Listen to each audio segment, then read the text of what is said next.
In this video lesson, we explain what caused the great contest for North America between Britain and France and why Britain won. And we also describe France's colonial settlements and their expansion and compare New France with Britain's colonies in North America. This map shows New France seen on this map. You can tell that the French-held areas are in blue, while the British-held areas are in red along the area of the colonies. France, like England and Holland, was a latecomer to North America and colonization. It was dominated by foreign wars and domestic problems.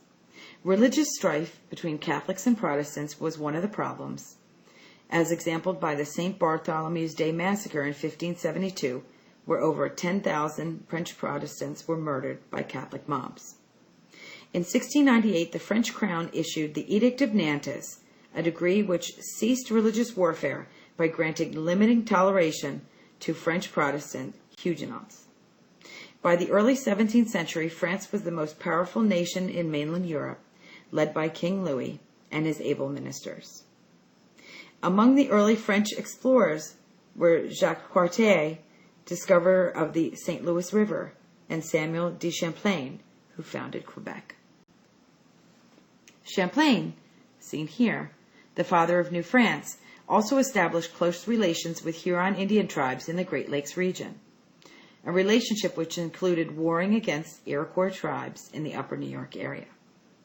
Other explorers, including Cartier and Robert de La Salle, enlarged France's North American empire. In 1682, La Salle explored the Mississippi River to the Gulf and claimed the entire valley for King Louis XIV, naming it Louisiana. In 1701, La Salle explored the Ohio River Valley and established the town of Detroit. France's claims were intended to block the expansion of New Spain and the English into these regions, irrespective of English land grants and colonial charters, which had already claimed much of this area. France's alliance with the Huron tribes forced the Iroquois tribes to align with England and the American colonists against the French, which was a long struggle that would last until 1763.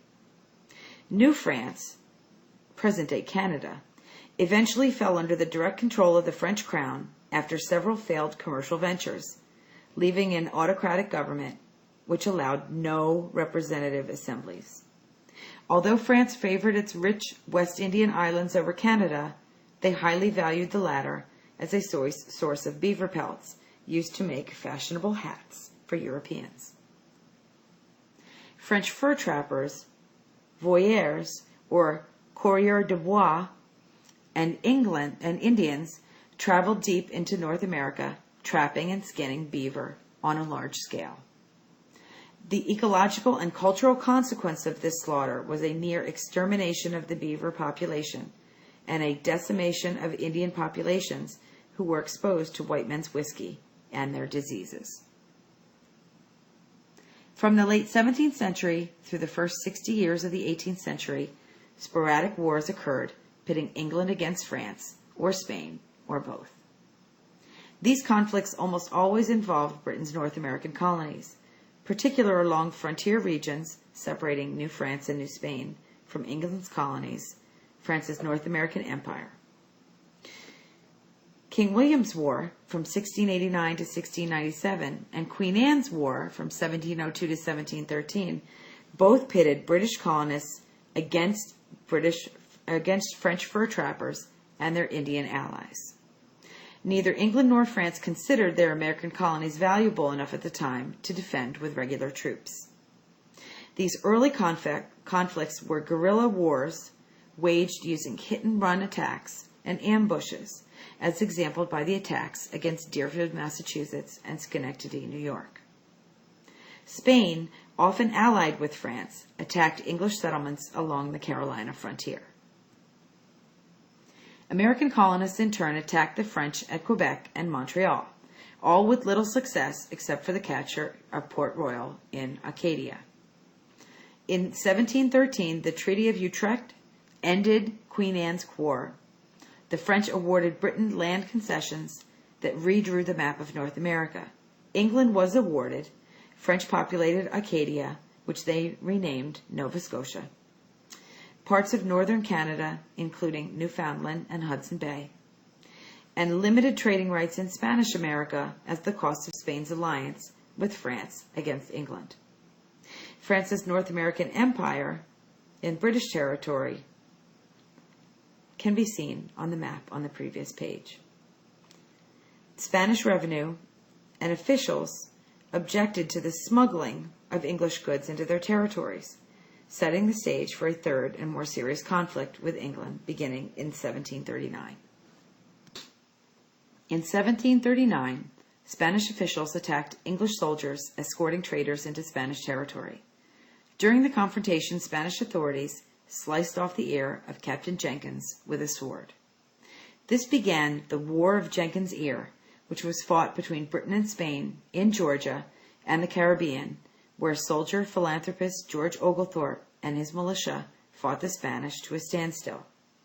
The War of Jenkins' Ear eventually merged into a larger conflict, known in the American colonies as King George's War, involving Spain and its ally France against the British and American colonial forces. American militia, led by British officers and supported by British warships, captured the French fortress of Louisbourg, a bastion the French considered impregnable and valued highly because it guarded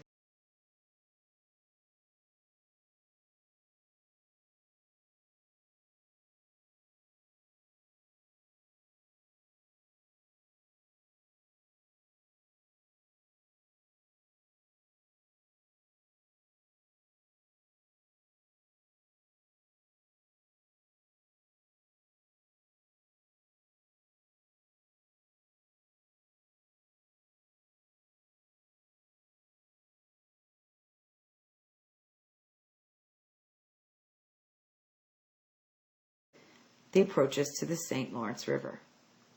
King George's War ended in 1748 with the signing of a peace treaty, an agreement Americans highly resented because it gave Louisbourg back to France and did not remove the threat of French power from the colonies.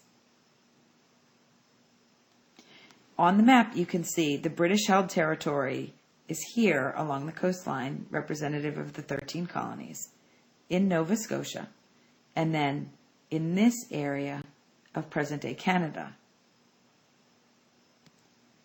We'll talk more about the struggle between France and Britain in our further classroom discussions.